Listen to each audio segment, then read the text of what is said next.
Bismillahirrahmanirrahim. Assalamualaikum warahmatullahi wabarakatuh. Innal hamdalillah nahmaduhu wa nasta'inuhu wa nastaghfiruh wa na'udzu billahi min shururi anfusina wa sayyiati a'malina. Man yahdihillahu fala mudilla lahu wa man yudlilhu fala hadiya lahu. أشهد أن لا إله إلا الله وحده لا شريك له وأشهد أن نبينا محمدا عبده ورسوله وصفيه وخليله الذي تركنا على محجة البيضاء ليلها كنهارها لا يزيغ عنها إلا هالك وصلوات الله وسلامه عليه وعلى آله وصحبه ومن سار على نهجه إلى يوم الدين أما بعد يقول الله تعالى يا أيها الذين آمنوا اتقوا الله حق تقاته ولا تموتن إلا وأنتم مسلمون اللهم علمنا ما ينفعنا وانفعنا بما علمتنا وزدنا علما يا رب العالمين. Para ikhwah, para akhwat yang dirahmati Allah Subhanahu wa taala, alhamdulillah memuji Allah Subhanahu wa taala serta bersyukur atas segala nikmat Allah Subhanahu wa taala yang dengan nikmat tersebut kita bisa hadir di majelis ilmu. Di satu sisi hadir di majelis ilmu merupakan nikmat yang luar biasa. Karena kata Nabi sallallahu alaihi wasallam, "Wa majtama'a qaumun fi baitin min buyutillah yatluna kitaballahi wa yatadarasunahu bainahum illa nazalat 'alaihimus sakinah wa ghasyiyatuhumur rahmah wa haffathumul malaika wa dzakarahumullahu fi man 'indah." Kata Nabi sallallahu alaihi wasallam, dan tidaklah suatu kelompok atau golongan dari kaum muslimin berkumpul di salah satu dari rumah Allah Subhanahu wa taala melainkan Allah Subhanahu wa taala akan memberikan kepada mereka sakinah, ketenangan. Kenapa? Karena mereka berkumpul di rumah Allah dalam rangka yatluna kitaballah. Mereka membaca ayat-ayat Allah Subhanahu wa taala.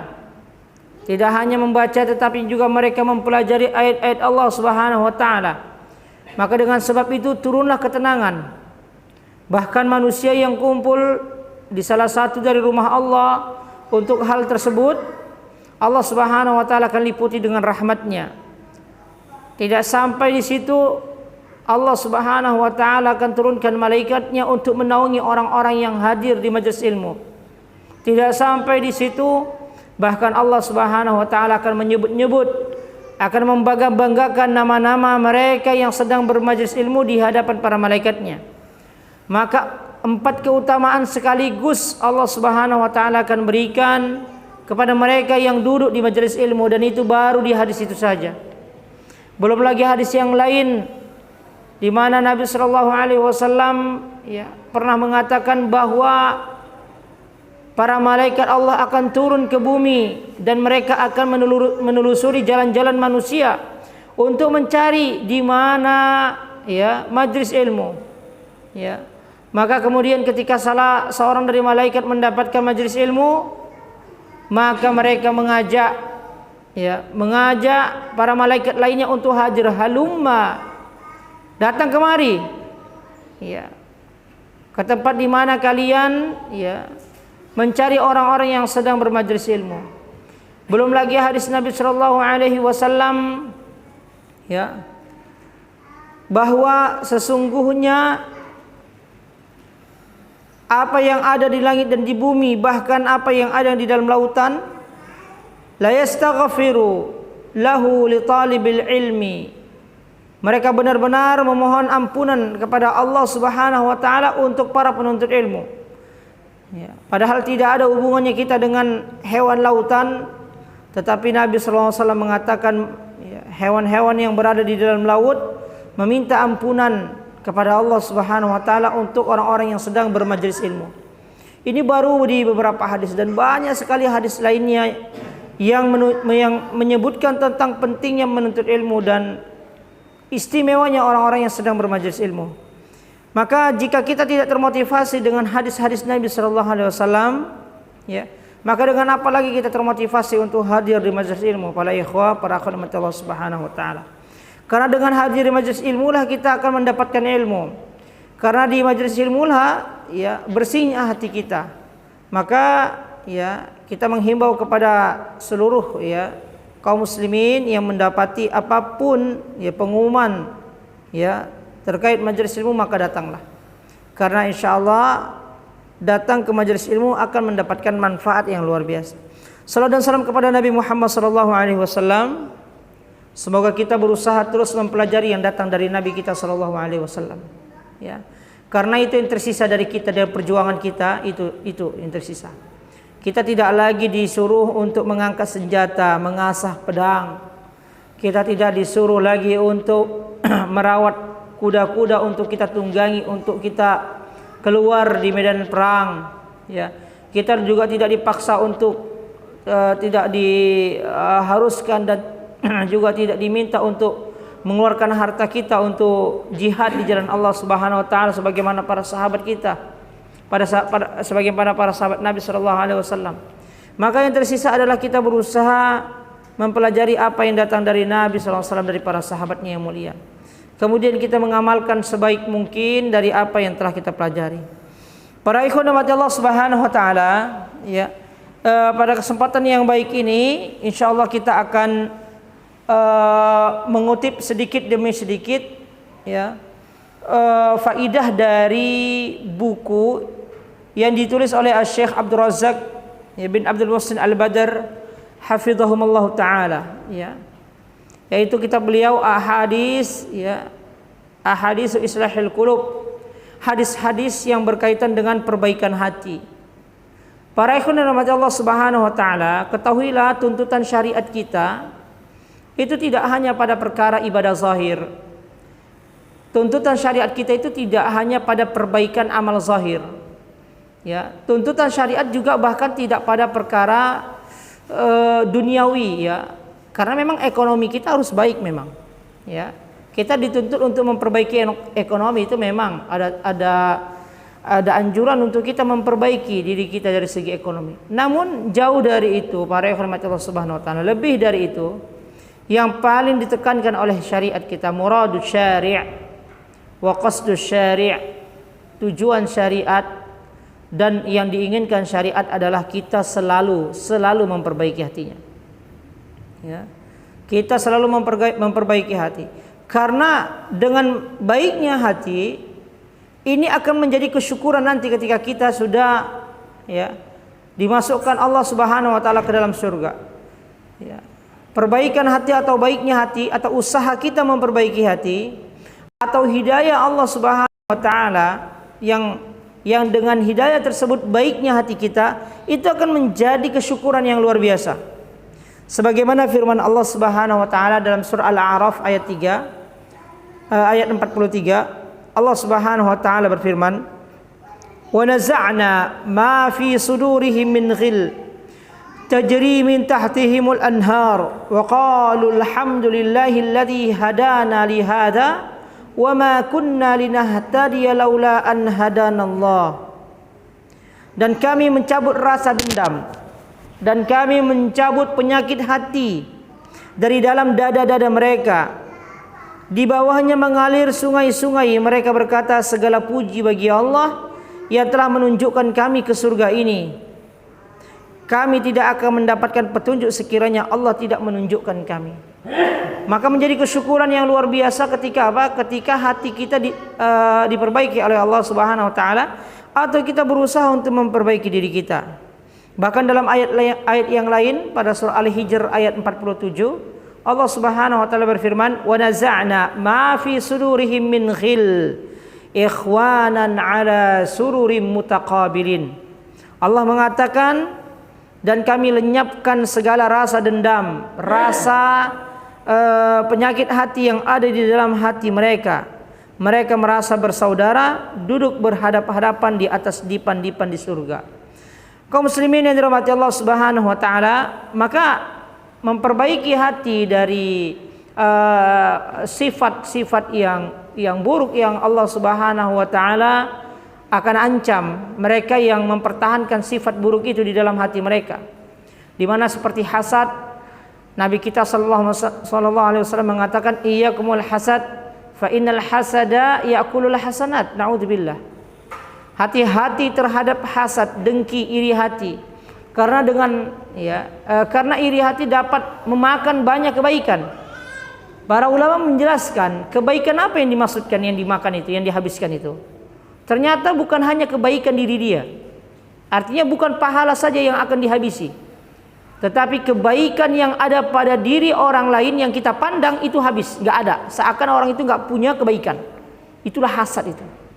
Ya, itu mengapa iblis la'natullah alaihi yang memiliki rasa ini pertama kali, ya, rasa hasad pertama kali, ya. Lihat bagaimana kesudahan dia. Allah biarkan dia tersesat, naudzubillahi min dzalik, sampai hari kiamat tiba. Dan kita berlindung kepada Allah. Allah Subhanahu wa taala biarkan kita dalam penyakit hati, ya. Kenapa? Karena kita tidak mau keluar dari penyakit itu, ya. Maka insyaallah pada kesempatan ini kita akan sedikit memetik, ya, beberapa faedah dari kitab Syekh Abdul Razak bin Abdul Muhsin Al-Badr hafizahumullah ta'ala. Namun tentunya kita nggak akan bisa mengambil seluruh faedah dari kitab ini, karena kitab ini saja ratusan halaman, ya, ratusan halaman, ya. Jadi mungkin insya Allah, tapi kita akan mendapatkan beberapa faedah, ya, tentunya untuk perbaikan hati kita dan untuk pencerahan. Baik, para ikhwan Allah Subhanahu wa taala, ya, pada bab pertama ini, ya, Syekh Abdul Razak, ya, menjelaskan tentang al-qalbu huwal aslu. Al-qalbu, hati, itu adalah aslun. Aslun itu dasar. Aslun itu artinya sumber, ya. Atau asal itu bisa artinya pondasi, asas, pondasi. Yang mana bangunan itu tidak akan bisa berdiri kecuali ada pondasinya. Tiang tidak akan bisa berdiri kecuali ada pondasinya. Pohon tidak akan bisa berdiri kecuali ada pondasinya. Begitulah hati. Jika hati kita ini kuat, maka kuatlah insyaallah seluruhnya. Ya, jika dia lemah, makalah lemah seluruhnya. Maka Syekh Abdul Razak menyebutkan satu hadis tentang hal ini, hadis yang sangat masyhur sekali. Ya, Ani Nu'man bin Bashir radhiyallahu anhu. Dari sahabat Nu'man bin Bashir radhiyallahu anhuma qala sami'tu Rasulullah sallallahu alaihi wasallam yaqul, ya, aku mendengar Nabi sallallahu alaihi wasallam pernah bersabda, wa ahwan Nu'man bi isba'aihi ila udunai, sambil Nu'man mengarahkan dua telunjuknya atau mengarahkan jari jemarinya kepada kedua kupingnya. Ini menunjukkan, ya, atau menegaskan bahwasannya Nu'man benar-benar mendengar hadis ini dari Nabi sallallahu alaihi wasallam. Maka hadis ini menjadi hadis yang sahih, yang para ulama bersepakat atas kesahihannya. Artinya kuat sekali hadis ini, ya. Baik, di mana Nabi sallallahu alaihi wasallam mengatakan, ya, potongan hadisnya intinya saja yang kita ambil. Ala wa inna fil jasadi mudghah. Ini pasti sering kita dengar. Ya, sungguh benar-benar di dalam jasad itu ada mudghah. Mudghah itu, ya, itulah yang dimaksudkan dengan hati nanti. Mudghah itu segumpal darah atau segumpal segumpal darah. Mudghah itu segumpal darah. Idza salahat salahal jasadu kullu. Ya. Jika baik, ya, segumpal darah tersebut, maka baiklah seluruh jasadnya. Wa idza fasadat fasadal jasadu kullu. Ya. Jika seandainya, ya, rusak segumpal darah itu, maka rusak pula lah, ya, seluruh jasadnya. Ala wahyal qalbu, ya, dan yang dimaksudkan dengan segumpal darah itu adalah hati. Para ikhwan yang dirahmati Allah Subhanahu wa taala, ya. Maka di sini Nabi Shallallahu Alaihi Wasallam mengisyaratkan bahwa dengan baiknya aslun itu, yaitu hati, maka baiklah seluruhnya. Ya, dengan sehatnya hati tersebut, ya, dengan hati itu diliputi dengan amal, ya, amalan hati, maka amalan zahirnya pun ikut mempengaruhi. Ya, amal zahirnya ikut terpengaruhi. Ya. Jadi para ikhwan mati Allah Subhanahu wa taala, ya, baiknya atau diterimanya amal saleh kita, amal zahir kita itu disesuaikan dengan apa? Disesuaikan dengan aslun itu, yaitu hati itu. Kalau seandainya hati kita dipenuhi dengan rasa ikhlas, ya, benar-benar memurnikan segala bentuk ibadah yang kita lakukan kepada Allah Subhanahu wa taala, maka amal soleh kita itu barulah diterima oleh Allah Subhanahu wa taala. Asy-Syaikh mengatakan yu'addu hadzal hadits aslan 'aziman fi bab islahil qulub. Wa anna salahal jawarih bi salahihi wa fasadihi bi fasadih. Asy-Syaikh mengatakan bahwasannya hadis ini merupakan hadis yang paling mencolok, paling agung, paling besar pada bab memperbaiki hati. Ya, jadi kalau kita membahas bagaimana cara memperbaiki hati, maka yang pertama kali akan kita dengar adalah hadis ini. Dia menjadi aslun. Hadis ini juga menjadi asal untuk kita memperbaiki hati kita. Ya, hadis ini. Beliau mengatakan bahwa dengan baiknya, ya, baiknya atau terperbaikinya jawarih, ya, ibadah jawarih itu artinya ibadah anggota tubuh kita. Bagaimana dia terperbaiki? Bagaimana dia menjadi baik? Yaitu dengan baiknya hati itu. Maka rusaknya ibadah zahir kita, rusaknya ibadah anggota tubuh kita itu dengan rusaknya hati. Maka kalau kita merasa, ya, merasa kita misalkan suka berbohong, ya, suka berdusta, suka berghibah, suka berburuk sangka, kemudian sholat kita terlambat, ya, atau misalkan sholat kita berantakan, apa saja yang buruk-buruk secara zahir, maka kembalikan itu kepada aslunnya, yaitu hati. Pasti hati kita sedang bermasalah, itu pasti. Karena orang-orang munafik, ya, orang-orang munafik yang dimana sholat mereka itu, ya, hanya untuk memperlihatkan bahwasanya mereka masih beriman. Kemudian mereka, ya, berzikir kepada Allah Subhanahu wa taala, wala yadhkurunallaha illa qalila. Mereka hanya berzikir kepada Allah sedikit saja. Kenapa bisa begitu ibadah zahir mereka? Kan itu pertanyaannya. Kenapa orang munafik begitu ibadah zahirnya? Salatnya hanya untuk riya, zikirnya hanya sedikit saja. Itu kan ibadah zahir. Ya. Ibadah yang dilakukan oleh jawarih, anggota tubuh kita. Kenapa bisa serusak itu? Maka dikembalikan kepada kenapa, ada apa dengan hati mereka? Nah, itu dia. Ya, ada apa dengan hati mereka? Ternyata hati mereka dipenuhi dengan rasa nifak, kemunafikan. Ya. Maka introspeksi kita terhadap perilaku kita, perilaku yang zahir, buruknya perilaku zahir kita, itu gampang sekali memperbaikinya atau mendeteksinya, itu gampang sekali sebenarnya. Yaitu dengan kita melihat kepada hati kita, pasti ada sesuatu itu pasti, nggak mungkin. Itu mengapa Syekh mengatakan al-qalbu huwal aslu. Ya, yang namanya hati itu adalah asal dari segala kerusakan ibadah zahir, asal dari kerusakan etika kita, cara berpikir kita, itu pasti dikembalikan kepada hati. Nah, itu dia. Kemudian Syekh menyebutkan, ya, wa fil jumlah al-qalbu huwal aslu. Kama qala Abu Hurairah, al-qalbu malikul a'dha wal a'dha junuduhu. Ya. Syekh Abdul Razak mengutip, ya, perkataan Syekhul Islam Ibnu Taimiyah, ya, di mana Abu Hurairah pernah berkata, al-qalbu malikul a'dha. Qalbun, ya, al-qalbu adalah rajanya anggota tubuh kita. Pertanyaannya, qalbun itu yang mana? Kalau dilihat dari terjemahannya, qalbun itu artinya hati. Kan hati, ya. hati itu fungsinya sebenarnya nggak sesuai dengan yang dimaksudkan oleh syariat kita. Itu mengapa para ulama membagi dua ya makna qalbun ini. Pertama secara makna hissi, yang kedua secara maknawi.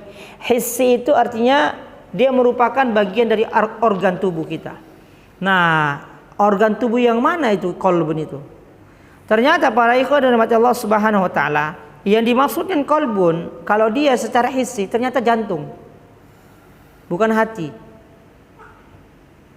Dan fungsinya secara maknawi ternyata dekat. Kayak mana Ustaz? Baik. Kita contohkan saja, ya. Jika seandainya ada di antara kita yang baru pertama kali melakukan kemaksiatan, itu yang berdetak kencang atau yang deg-degan hati atau jantung? Jantung. Pasti jantung. Ya. Pokoknya ketakutan, rasa takut, rasa cinta, rasa apa saja, rasa kecewa, itu sakitnya itu sebenarnya bukan di hati, tetapi di jantung kita, berdetak dia. Rasa amarah emosional yang memompa darah ke pikiran kita sehingga kita emosi itu jantung. Nah, maka secara hissi, secara kita bilang zatnya, ya, secara anggota tubuhnya, maka memang jantung ini mempengaruhi kita. Itu mengapa kalau misalkan dari segi kita bilang terapis atau apalah, kalau kita lagi emosi itu katanya tarik napas pelan-pelan. Katanya. Bukan kita suruh sabar antum jangan marah-marah. Ya, itu kan akal yang sedang emosi nggak bisa memproses sabar antum nggak bisa. Maka yang paling kena adalah coba tarik napas antum. Duduk. Itu dia. Supaya apa? Supaya jantung kita tidak memompa kencang darah itu sehingga mengalir ke pikiran kita, ke otak kita. Itu yang buat emosi. Jadi secara hissi, ya, secara zatnya bisa ya dikaitkan dengan secara ma'nawinya. Di mana kata para ulama kita secara ma'nawi, ya, hati itu ya adalah sesuatu yang atau tempat ya, di mana seseorang itu menyimpan imannya, ya. Namun kata para ulama tidak tahu bagian mana dia secara maknawinya. Enggak tahu di mana posisinya qalbun itu. Tetapi intinya secara maknawi qalbun itu dia tempat tersimpannya segala rahasia. Ya, baik keimanan kita kepada Allah, ya. Kemudian rasa takut kita, rasa harap kita, segala penyakit hati, segala amalan hati disimpan di dalam qalbun namanya. Mana qalbun itu? Allahu a'lam bishawab, kata para ulama. Secara maknawi dia. Intinya dia wadah tempat menyimpan itu, ya. Namun kalau kita kaitkan secara hissi, ya, apa yang membuat kita terkadang deg-degan begitu, ya. Ya, ketika kita merasa takut, merasa kecewa, ya, merasa berdosa, pasti jantung yang memompa itu. Ya. Para ikhwan Allah Subhanahu wa taala, kemudian Abu Hurairah mengatakan wal a'dha junudu. Kalau seandainya hati itu adalah rajanya anggota tubuh, maka anggota tubuh itu adalah junud. Junud itu bala tentaranya. Fa idza tabal malik tabat junudu. Maka seandainya raja itu, pemimpin itu baik, maka baiklah bawahannya. Baiklah, ya, prajuritnya. Wa idza khabatat junudu, maka jika buruk, ya, hati tersebut atau raja tersebut, maka buruklah anggota-anggotanya. Nah, para ikhwan Allah Subhanahu wa taala, maka bisa kita katakan cerminan yang dipimpin bisa kita lihat dari apa? Dari yang memimpin, ya. Kalau seandainya yang dipimpin amburadul, maka dapat dipastikan pemimpinnya tidak benar dalam memimpin anggotanya. Baik, para hadirin Allah Subhanahu wa taala, ya. Kemudian ya Asy-Syaikh mengatakan wa kullu ma aujabahu Allahu 'alal 'ibad la budda an yajiba 'alal qalbi. Ya. Beliau mengatakan apa yang Allah wajibkan secara zahir untuk badan kita, ya, dari amal-amal saleh, maka seharusnya hati itu lebih utama, ya, merasakan kewajiban, ya, dari syariat Allah Subhanahu wa taala. Itu mengapa orang-orang muallaf, kita bilang orang-orang yang hendak masuk Islam, ya, itu kita yakini dulu hatinya sebelum dia menjalani syariat Allah Subhanahu wa taala. Ya, kita yakini dulu hatinya, atau kita tanya kepada dirinya apakah dia sudah yakin tentang kewajiban, ya, seseorang atau seorang manusia menjadi muslim. Menjadi muslim itu suatu kewajiban. Namun sebelum kewajiban itu dia laksanakan melalui lisannya, syahadatnya maksudnya, dia harus, ya, mewajibkan hatinya untuk mengimani itu, bahwasanya Islam adalah agama yang benar. Pun kita juga sebagai orang yang sudah berislam, ya, demikian juga.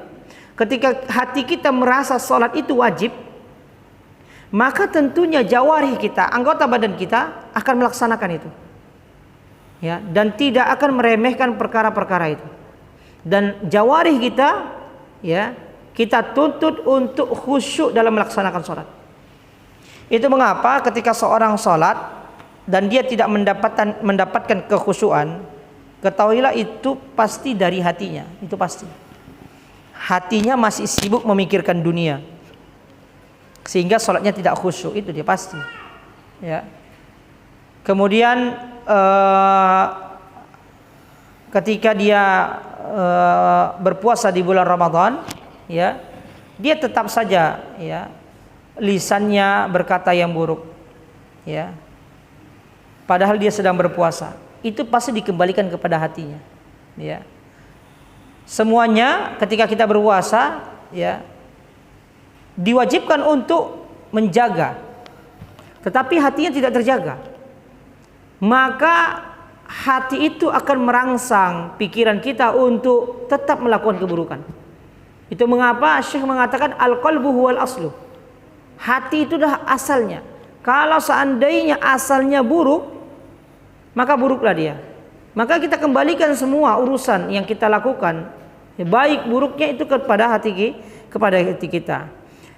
Kemudian Asy-Syaikh mengatakan, ya, wal ma'mur nau'an, ya, na'un huwa amalun zahir 'alal jawari, ya, wa hadha la yakunu illa bi ilmil qalbi wa iradatihi fal qalbu huwa aslu fi.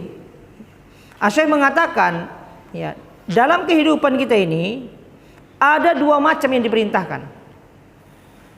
Yang pertama yang diperintahkan itu adalah al-jawarih, anggota tubuh kita. Kedua yang diperintahkan adalah al-qalbu. Ya, dalam syariat kita yang diwajibkan atau yang diperintahkan itu tidak hanya anggota tubuh kita untuk melaksanakan salat itu, tetapi hati kita pun juga diperintahkan untuk melaksanakan salat dengan ikhlas. Ya. Pun demikian dalam perkara-perkara lainnya, ya. Pada perkara-perkara lainnya kita menafkahi istri, ya, kita bersahabat, kita di dalam dakwah, kita di dalam ibadah lainnya seperti haji dan umrah, ya, dituntut, ya, untuk melaksanakan rukun dan wajibnya. Nah, Asy-Syaikh mengatakan tidak hanya amal jawari, tetapi, ya, al-qalbu yang menjadi asal pun dituntut untuk, ya, melakukan kewajiban. Tentunya kewajiban hati, sebagaimana a'mal qulub, amalan-amalan hati. Jika jawari punya amalan-amalan zahir, maka hati pun juga memiliki amalan-amalan batin. Baik, para hadirin Allah Subhanahu wa taala, maka Syekh mengatakan, ya, fal qalbu akhassu biha fala budda an ya'lamal qalbu wujuda ma yaquluhu au bima yaqulu wa yaqsuduhu. Hati itu lebih khusus dan lebih utama. Lebih utama dalam hal apa? Dalam hal diperintahkannya hati itu. Ya, di mana hati lebih dahulu harus mengetahui kewajiban. Ya, di mana hati lebih dahulu ya merealisasikan keikhlasan. Itu dia. Bukan anggota badan dulu, tetapi hati dulu. Ya. Jadi dia yang harus lebih tahu, hati itu yang harus lebih tahu dari apa yang akan diucapkannya, ya, dan apa yang akan perbuatnya. Ya. Kemudian Syekh mengatakan, para ikhwan Allah Subhanahu wa taala, fa ma'rifatu ahkamil qulubi ahammu min ma'rifati ahkamil jawari. Ini catatan bagi kita ini. Ma'rifatu ahkamil qulub ahammu min ma'rifati ahkamil jawari. Permasalahan atau hukum-hukum seputar hati itu lebih penting, ya, daripada apa? Daripada kita mengetahui permasalahan atau hukum-hukum seputar jawari. Pengetahuan kita atau kita mengetahui permasalahan hati itu jauh lebih penting dan jauh lebih utama daripada kita mengetahui permasalahan jawari, permasalahan ya amal zahir. Contohnya apa, Ustaz? Ya, contohnya permasalahan zahir adalah pada salat kita. Ya, di mana seorang salat ya sujudnya seperti sujudnya hewan muftarish. Dalam fikih disebutkan sujud hayawan muftaris, sujud seperti hewan buas, seperti anjing, serigala, ya, harimau, singa. Ini permasalahan dalam ibadah zahir, salatnya nggak boleh, makruh jika kita salat seperti salatnya hewan buas seperti anjing, serigala. Begini kita buat dalam sujud kita, makruh. Nah, ini permasalahan atau hukum seputar ibadah zahir dan banyak sekali tentunya.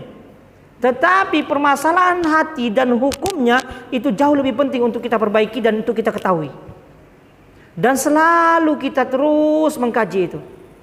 Karena dia aslun, kata Syekh Abdul Razak. Kalau sudah baik hati kita itu amanlah dia. Itu mengapa dadanya Rasulullah SAW itu dicuci 2 kali dengan air Zam-Zam oleh malaikat Jibril. Dan hanya Nabi yang digitukan, kita nggak akan lagi. Namun para ikhwah, para akhwat, Allah sudah memberikan yang lebih baik dari itu, yang lebih baik daripada air Zam-Zam, yaitu Al-Quran. Ya, maka hati kita ini harus selalu disirami oleh Al-Quran. Harus paham tidak paham dari apa yang kita baca, Allah Subhanahu wa taala dengan sendirinya akan menjadikan hati kita jernih. Paham tidak paham, itulah mukjizat Al-Qur'an. Itulah keistimewaan Al-Qur'an. Gak paham kita membacanya, gak paham kita, tapi tetap kita baca. Dengannya apa? Dengannya Allah Subhanahu wa taala akan menjernihkan dan membersihkan hati kita. Kenapa? Karena gak mungkin lagi hati kita dibelah sebagaimana Nabi dibelah 2 kali, dibersihkan bersihkan hati kita dari kotoran-kotoran itu. Gak mungkin. Jadi dengan bagaimana, Ustaz? Kan pertanyaannya gitu. Bagaimana agar asal ini, hati ini bersih, bagus, terperbaiki? Yaitu dengan apa yang dibawa Nabi SAW dari risalah Al-Quran. Di mana ya Allah Subhanahu wa taala ya analogikan Al-Quran itu sebagaimana obat, penyembuh. Ya. Syifa lima fi sudur, kata Allah Subhanahu wa taala. Ya. Menjadi penyembuh, menjadi obat untuk dada kita ini, untuk hati kita ini. Jadi kalau kita jarang membaca Al-Quran, ya, ini sudah menjadi hal yang sangat pasti hati kita itu buruk dan rusak. Lama-lama akan rusak dia. Ya. Maka ini keistimewaan umat Islam, di mana Allah Subhanahu wa taala memberikan solusi dari buruknya hati kita ini. Tidak dibiarkan begitu saja kita menjadi buruk, tetapi Allah Subhanahu wa taala berikan apa? Berikan yang namanya Al-Qur'an, ya, dan lain-lainnya ya para ikhwah, seperti zikir, ya. Itu bagian dari yang dapat membersihkan hati kita. Kemudian Syekh mengatakan, ya, idhiya asluha wa ahkamul jawari mutafarri'atun 'alaiha. Karena ahkam jawari, hukum-hukum seputar ibadah zahir itu merupakan cabang dari ya, cabang dari permasalahan hati. Ya, maka ketika ada asal, ada usul yang rusak, sama ada cabang yang rusak, mana yang kita harus dahulukan untuk perbaiki? Yang usulnya. Mana yang prioritas kita untuk kita perbaiki? Tentunya hati kita, itu dia yang dimaksudkan. Bukan berarti ibadah zahir nggak penting, bukan itu maksudnya. Tetapi asal kita ini, asal dari perbuatan kita itu, yaitu hati kita itu, itulah lebih dominan dan lebih prioritas untuk kita perbaiki, ya, untuk kita ketahui ahkam-hakamnya, ya. Itu mengapa para ulama tuh banyak sekali menulis kitab-kitab mengenai perbaikan hati, seperti Tazkiyatun Nufus Syekhul Islam Ibnu Taimiyah, seperti Ad-Dawa punya siapa, Ibnul Qayyim, ya. Kemudian buku Syekh Abdul Razak ini Islahul Qulub, dan banyak sekali kitab-kitab lainnya. Baik kitab yang lawas yang dahulu sama kitab kontemporer yang baru ada. Termasuk kitab Syekh Abdul Razak ini kitab-kitab yang baru. Ya. Baik, para khidmat Allah Subhanahu wa taala, wa hiya mautinun nadri rabbi. Nah, ini. Dan dia merupakan, hati itu merupakan, ya, tempat Allah memperhatikan hambanya. Ya, tempat Allah memperhatikan hambanya itu adalah hati. Ya. Itu mengapa para ikhwan Allah Subhanahu wa taala, Syekh Abdul Razak mengatakan bahwasannya hati, ya, memperbaiki hati, islahul qulub wa huwa muradu syari'. Memperbaiki hati merupakan hal yang paling diinginkan oleh syariat kita, yang paling menjadi pokok syariat kita. Allah dan Rasulnya yang menetapkan syariat ini, yang paling pokok yang untuk kita perhatikan adalah permasalahan hati. Dan Allah pun demikian, ya. Itu mengapa Nabi SAW mengatakan innallaha la yanzuru ila suwarikum, ya, wala ila ajsamikum walakinallaha yanzuru ila ma fi qulubikum wa amalikum. Allah tidak melihat pada zahir kalian, enggak, harta kalian, siapa kalian, bagaimana kalian, tetapi Allah melihat, yang Allah perhatikan itu adalah apa yang ada di dalam hati kalian. Itu mengapa Allah benamkan orang-orang munafik fid darkil asfali minan nar, di keraknya neraka. Jadi orang munafik itu lebih parah keadaannya daripada orang kafir. Orang munafik, coba pertanyaannya, kenapa kok bisa begitu? Orang munafik, ya, padahal dia menampakkan keislaman. Kalau orang kafir nggak menampakkan keislaman, secara logika kan masih mending orang munafik. Dia menampakkan keislamannya, masih melakukan amal soleh dia. Orang kafir mana ada amal solehnya? Tapi kenapa kok bisa lebih buruk keadaan dia di neraka? Itu dia, karena hatinya. Allah pandang hatinya, mana lagi Allah pandang amal solehnya? Mana ada itu, nggak ada. Kenapa? Karena mereka melakukan amal soleh itu, ya, berdasarkan hati mereka yang rusak. Jadi bukan berdasarkan hati mereka yang baik. Ini dia yang perlu kita pahami. Jadi jangan sampai kita itu membaguskan sholat kita tapi lupa membaguskan hati kita. Jangan sampai kita fokus membaguskan Masya Allah sedekah kita luar biasa, tapi kita lupa membaguskan hati kita. Baik, para khidmat Allah Subhanahu wa taala, ana ulangi lagi, ya, hadis Nabi sallallahu alaihi wasallam yang diriwayatkan oleh Abu Hurairah, innallaha la yanzuru ila ajsadikum wala ila suwarikum walakin yanzuru ila qulubikum, ya, wa asyara bi asabihi ila sadrihi. Sesungguhnya Allah tidak memperhatikan, ya, kepada jasad kalian, juga tidak Allah memperhatikan kepada bentuk rupa kalian, ganteng cantik, enggak, Allah enggak melihat itu. Akan tetapi Allah akan melihat kepada hati kalian, sebagai dan Nabi sallallahu alaihi wasallam sambil mengisyaratkan, ya, telunjuknya ke dada. Tetapi Allah Subhanahu wa taala memperhatikan apa? Hati kalian. Kemudian dalam riwayat lain, ya, Nabi sallallahu alaihi wasallam pernah mengatakan at-taqwa hahuna wa asyara bi yadihi ila sadri 3 marat. At-taqwa, takwa itu di sini. Ya. Jadi kalau kita lihat, Masya Allah gitu, orang ke masjid begitu, ya, tepat waktu, luar biasa, ya, gitu. Kita merasa, oh, itu kayaknya yang bertakwa kepada Allah tuh, orang yang bertakwa, orang yang soleh tuh. Kenapa? Secara zahir kita lihat dia apa? Pergi sholat ke masjid tepat waktu, ke masjid gitu. Kita lihat, oh. Tetapi para ikhwah, ternyata asal dari ketakwaan itu bukan dia ke masjid, bukan. Hahuna, 3 kali Nabi sallallahu alaihi wasallam mengisyaratkan itu. Di sini takwa itu, di sini takwa itu, di sini takwa itu. Realisasi dari takwa ya salat, puasa, zakat, tetapi asalnya itu di sini. Itu mengapa Allah mengatakan inna akramakum indallahi atqakum. Sesungguhnya orang yang paling mulia di sisi kalian adalah orang yang paling bertakwa. Allah tidak bilang orang yang salat, orang yang paling salat, orang yang paling zakat, enggak. Karena itu fara. Fara itu cabang dari hati. Sedangkan takwa itu aslun di dalam hati. Nah, itu poinnya. Mulianya seseorang dilihat dari hatinya yang bertakwa. Tentunya para ikhwah, supaya kita tidak salah paham, bagaimana seseorang itu hatinya bersih dan takwa kalau dia tidak melakukan amal soleh itu. Itu dia. Kayak seperti tadi anak katakan bahwasanya bersihnya hati kita itu bisa melalui atau bisa dengan cara apa? Membaca Al-Qur'an. Itu kan. Jadi ibadah zahir itu tetap kita lakukan walaupun hati kita buruk, tetap sholat. Buruk mau nggak buruk hati kita tetap diperintahkan sholat. Sholat itu tidak akan gugur walaupun kita ahlul maksiat. Malah dengan sholat itu bisa bersih hati kita. Lama-lama bersih. Ibaratkan apa? Ibaratkan ya gelas ya. Ibaratkan gelas nih, gelas ya yang berisi kopi ya, yang biasa kita minta sama istri kita misalkan ya. Habis kita minum ada ampasnya dia. Nah, biasanya kan gitu, ada ampasnya dia. Kopi tubruk gitu ya. Kita letak aja tuh di bawah keran. Kita kucurkan tuh air.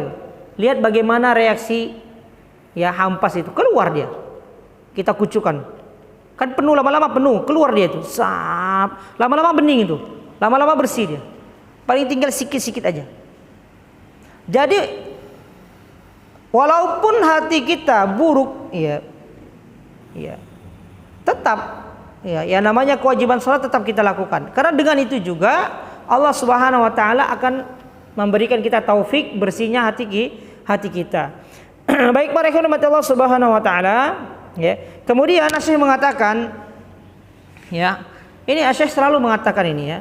Fal qulubu huwal asas. Fal qulubu idza istaqamat ala taqwa haqqan wa sidqan istaqamatil jawarih kulluhu amalan bi ta'atillahi wa talaban linaili ridha. Jika seandainya hati itu bertahan istiqamah di jalan yang benar, maka jawarih anggota badan kita pun demikian. Akan istiqomah juga dia.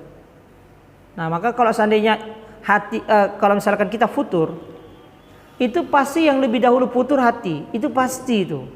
Itu pasti itu. Misalkan kita futur nggak sholat tahajud gitu ya, nggak sholat tahajud. Itu pasti awal mulanya hati. Nggak mungkin aduh capek ngantuk, nggak mungkin. Hati kita dulu lelah. Hati kita yang lelah. Karena kecapean memikirkan dunia. Hati kita ikut itu, ya ikhwan dan akhwat. Hati kita ikut memikirkan dunia. Jadi bukan anggota badan kita aja. Maka ketika kita lelah, malas beribadah. Itu karena hati kita lelah juga gitu. Maka usulnya tuh hati itu, bukan anggota badan. Ya, kalau seandainya asalnya itu adalah anggota badan, maka bagaimana orang-orang yang lumpuh itu melaksanakan ibadah? Ayo. Hati itu kan gak mungkin lumpuh. Anggota badan itu kan gak mungkin lumpuh. Kaku mungkin mati kan, meninggal dia. Tapi kakunya, lumpuhnya anggota badan, ya, itu hati kita gak lumpuh. Nah, maka orang yang lumpuh itu tetap diwajibkan sholat. Dan kalau seandainya baik hatinya, maka dia akan tetap sholat. Benar hatinya, bertakwa hatinya, istiqomah hatinya, mau dalam keadaan apapun dia tetap sholat. Nah, itu dia. Ini yang berat. Kenapa berat, Ustaz? Karena hati kita dikatakan hati li'annahu yataqallab. Hati kita dikatakan hati karena dia terus berbolak-balik. Diibaratkan oleh para ulama seperti bulu yang diterbangkan di padang pasir. Wah, dah kemana-mana dia. Gak pernah tetap hati kita itu. Nah, itu dia. Nah, kemudian yang kedua, syaitan sukanya bermain di situ, di tempat yang sakral dan yang vital itu, yaitu hati. Dia suka di situ, bersemayam di situ dia suka. Oh, semakin berat. Apalagi syaitan atau iblis, pengalamannya jauh luar biasa untuk menyesatkan kita. Dan kita nggak punya apa-apa untuk menangkal itu. Nah, ini berat. Berat sekali. Maka jangan pernah kita berhenti berzikir, jangan pernah kita berhenti membaca Al-Quran, jangan pernah kita berhenti melaksanakan ibadah-ibadah sunnah. Jangan pernah berhenti. Karena hanya itulah tameng kita, silah senjata kita untuk memerangi apa? Iblis yang ada di dalam hati kita. Udah dan ya? Insyaallah kita lanjutkan sedikit lagi ya. Tentang islahul qulub ya. Kemudian kita akhiri dengan tanya jawab insyaallah. Barakallahu fikum.